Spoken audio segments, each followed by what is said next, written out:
자, 그러면 이번에는 이제 논점을 좀 바꿔서 캘리퍼 쪽으로 한번 가보도록 하겠습니다. 디스크 로터하고 패드에 대한 이야기는 뭐 이 정도면 적당히 한 것 같고요. 자, 97편에서 먼저 이 구조적인 부분 간단하게 먼저 설명을 하고 가겠습니다. 자, 우리가 보통 자 여기가 차 앞쪽이고 여기가 리어라고 할게요. 그러면 프론트 디스크 로터 있고 리어에 디스크 로터 있겠죠. 자 이렇게 있는 상태에서 캘리퍼가 전방에 이렇게 위치하는 차들도 있고 후방에 위치하는 차들도 있어요. 뭐 마찬가지로 리어에도 캘리퍼가 전방에 위치하는 경우 후방에 위치하는 경우 자 그거 각각의 시스템 이름이 있습니다. 전방에 위치할 때를 리딩이라고 보통 얘기를 하고요. 뒤에 붙으면 트레일링이라고 얘기를 해요. 근데 뭐 여기도 마찬가지 리딩, 트레일링 트레일링 자 전륜에 보통 우리가 이제 스포츠성이 좀 강조되는 차량들은 대체로 꼭 그런 건 아니지만 대체로 캘리퍼가 프론트에는 트레일링 후방에는 리딩 타입으로 보통은 이렇게 고정이 되는 경우가 많습니다. 자, 그럼 왜 이렇게 할까요? 왜? 자, 제가 생각하는 제일 중요한 포인트는 냉각 때문이에요. 아무래도 프론트의 열이 제일 많이 발생을 하죠. 이렇게 벌리고 있으면서 에어를 빨아먹고 그렇게 해서 냉각에 조금 더 효과적이다. 그 측면이 하나 있고요. 프론트를 냉각을 잘 시켜주기 위해서. 또 한 가지는 무게 배분 때문에. 센터 쪽으로 이 캘리퍼 무게 상당히 무겁습니다. 이거 상당히 무거워요. 그리고 이게 양쪽 편측에 하나씩 그러니까 양쪽에 총 두 개씩이죠. 두 개씩 있으면 상당히 무거워요. 그래서 차 전체 센터 쪽으로 배치를 시키기 위함도 있다고 봐야 됩니다. 그래서 보통은 지금 뭐 M들도 보통 이렇게 돼 있죠. 트레일링, 리딩, 포르쉐도 마찬가지로 이렇게 돼 있는 경우가 많아요. 자 그리고 보통 이제 차가 전방으로 움직일 때 로터가 이렇게 돌아가죠. 그렇게 해서 이 부분을 뭐라고 얘기를 하냐면 리딩 엣지 끝 이제 돌아 나오는 이제 늦게 컨택되는 부분을 트레일링 엣지라고 보통 얘기를 하게 돼요.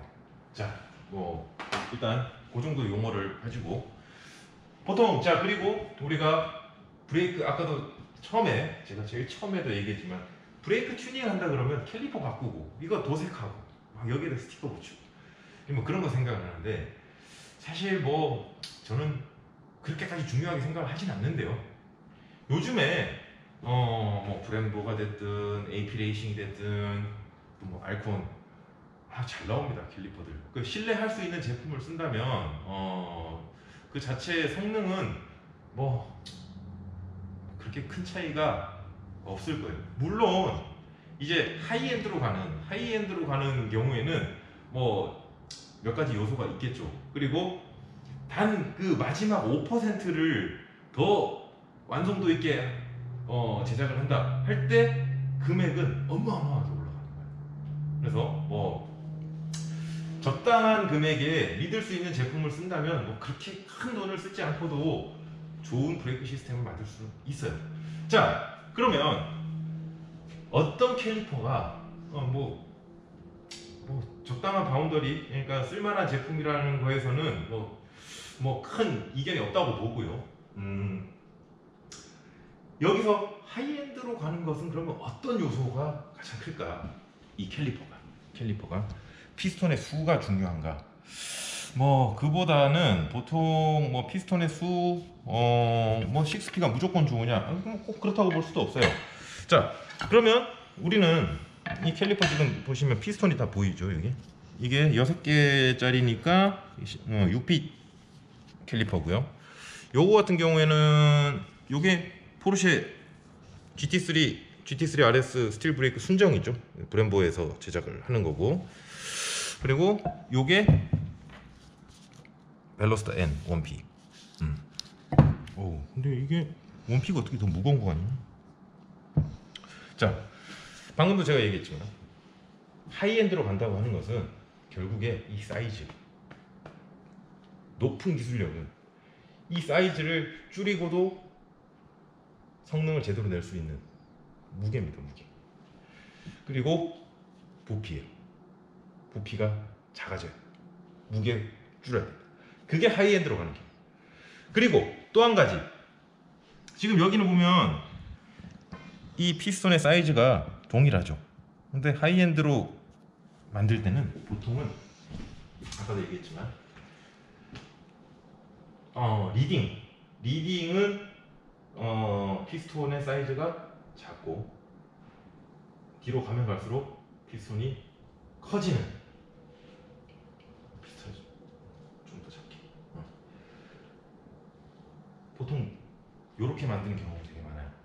왜냐하면 뒤로 가면 갈수록 여기에 가스나 아니면 분진들이 쫙 나가면서 접촉 면적을 줄여요.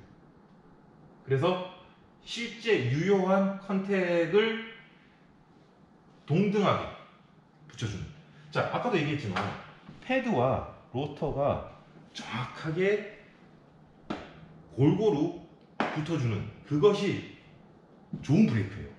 그거를 하기 위해서 이렇게 피스톤의 직경을 차등적으로 만듭니다. 그래서 리딩 엣지에는 작은 피스톤, 트레일링 엣지에는 큰 피스톤을 배치를 시키면서 그렇게 데이터를 축적을 해서 판매하는 회사들도 있어요. 뭐 얘는 그러고 보면 하이엔드가 아니에요, 포르쉐는. 아무튼 그렇습니다. 자, 그럼 여기서 이제 얘기가 나왔어요. 우리가 뭐 6P든 4P든 만들 때 6P를 쓰게 되면 4P 내지는 2P 때보다 당연히 패드 면적을 넓게 가져갈 수가 있겠죠. 그리고 여러 개의 피스톤에 이렇게 눌러주면 골고루 로터에 밀착을 시킬 수 있을 확률이 확실히 올라갑니다. 자, 근데 여기서 중요한 포인트, 여러분들 굉장히 잘못 알고 있는 부분들이 있어요. 1P 쓰다가 6P로 가면 브레이크가 꽂힌다, 이런 표현들 많이 쓰는데 그 표현은 경우에 따라서 잘못됐을 확률이 굉장히 높아요. 자, 결국에 뭐냐면 1P냐 6P냐 이거는 브레이크 초반 바이트감 내지는 그 초반 프레스 아무 상관없습니다. 그거는 아무 상관없어요. 오히려 1P에서 바이트감이 더 세게 느낄 수도 있어요. 자, 그럼 그거는 결국 뭐로 결정이 되는가? 파스칼의 원리예요. 결국 아까도 얘기했지만 마스터 실린더에서부터 시작을 해서 결국 이쪽으로 각 바퀴에 캘리퍼로 들어오는 이 유압, 이게 결국 파스칼의 원리에 따라서 결정이 되는 건데 P1, P2 압은 항상 일정해요. 유체 압은, 유압은. 그럼 이게 뭐냐? 파스칼의 원리가 A1분의 F1, A2분의 단면적 A가 이게 힘입니다. 자, 그러면 결국에 단면이 넓어지면 힘이 세진다는 거예요. 유압은 항상 일정하니까.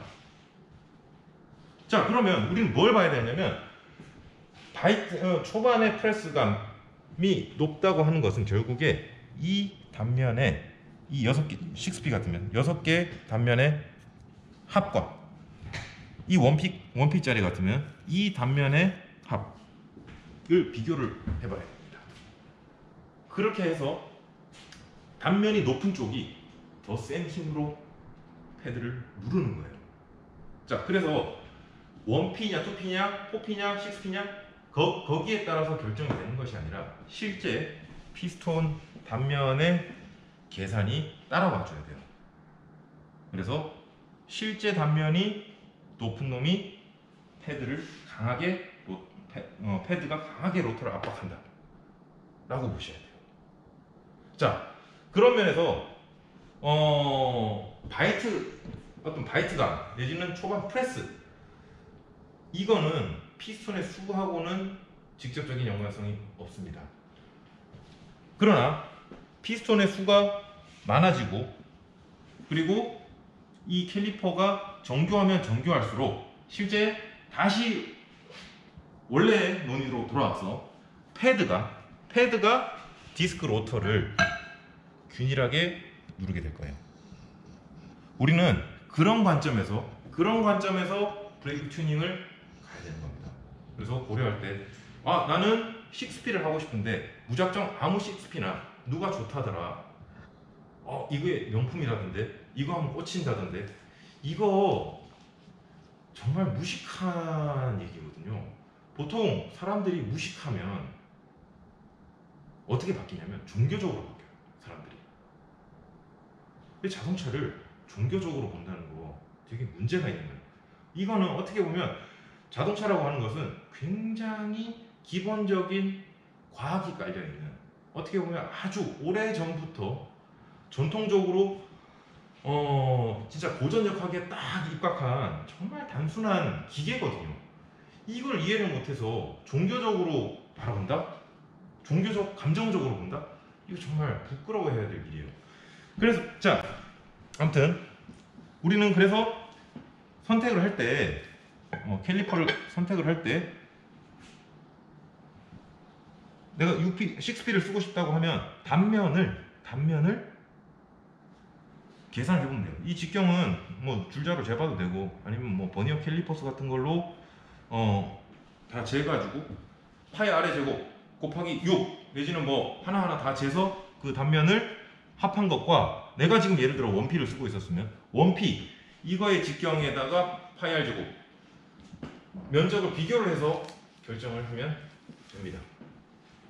그리고 패드 면적을 마찬가지 또 봐야 되겠죠. 누르는 힘을 우리가 계산할 수 있으니까 힘과 얼마만큼의 면적을 넓혀가지고 강한 힘으로 누를 것인가, 이것도 우리가 실제 드라이버의 피드백을 받아서 결정할 수 있습니다. 이거를 단순 그냥 신앙적으로 보지 말라는 얘기예요. 그렇게 우리는 캘리퍼를 결정을 하면 되고, 패드 사이즈를 결정을 하면 되고, 그리고 디스크 로터의 사이즈와 재질을 결정하고 고정을 결정하면 브레이크 튜닝은 끝입니다. 더 이상이 현실적으로 존재하지 않는다고 봐도 됩니다. 자, 뭐 이렇게 얘기를 하면 뭐 어느 정도 얼추 브레이크 튜닝에 대한 이야기를 상당히 한 것 같습니다. 그래서 저희 이제 JBRT에서는 사실 이제 많은 손님들이, 많은 소비자들이 JBRT는 뭐 드라이빙 아카데미 손님들만 쓸 수 있는 어떤 뭐 그런 파츠들을 만드는 거 아니냐, 내지는 그렇게 뭐 드라이빙 아카데미 회원들한테만 물건을 공급하고 셋업을 해주고 있지 않느냐. 그렇지 않습니다. 그렇지는 않고요. 물론 여기 있는 지금 보이는 거는 다 저희 아카데미 회원들 건가요? 이거는? 네. 뭐 근데 저희 아카데미에 뭐 소속돼 있지 않아도 뭐 언제든지 저희 일산 JBRT에 오셔서 팀장님과 방금 얘기했던 이런 뭐 브레이크 튜닝에 대한 근거들, 이런 것들, 그리고 드라이빙 내지는 드라이버들의 데이터, 그런 것들을 같이 공유하면서 상의해서 파츠들 하나하나를 재밌게 디자인해서 결국에 뭐 소비자들이 사용할 수 있게 저희는 도와드리고 있습니다. 그래서 뭐 JBRT 회원이냐 아니냐 뭐 너무 그거에 입각해서 생각하실 필요는 없으실 것 같고요.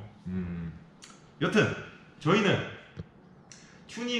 자동차 튜닝을 뭐 아까도 얘기했지만 신뢰, 신앙, 감정 그런 걸 싹 빼고 보통 근거만 가지고, 그리고 정량적으로, 정성적으로 계산을 하고 실제 측정을 하고 데이터 분석을 해서 그렇게 해서 튜닝을 도와드리는 경우가 많아요. 재밌지 않습니까? 이런 것들이. 네. 그래서 뭐 언제든 오늘은 뭐 이제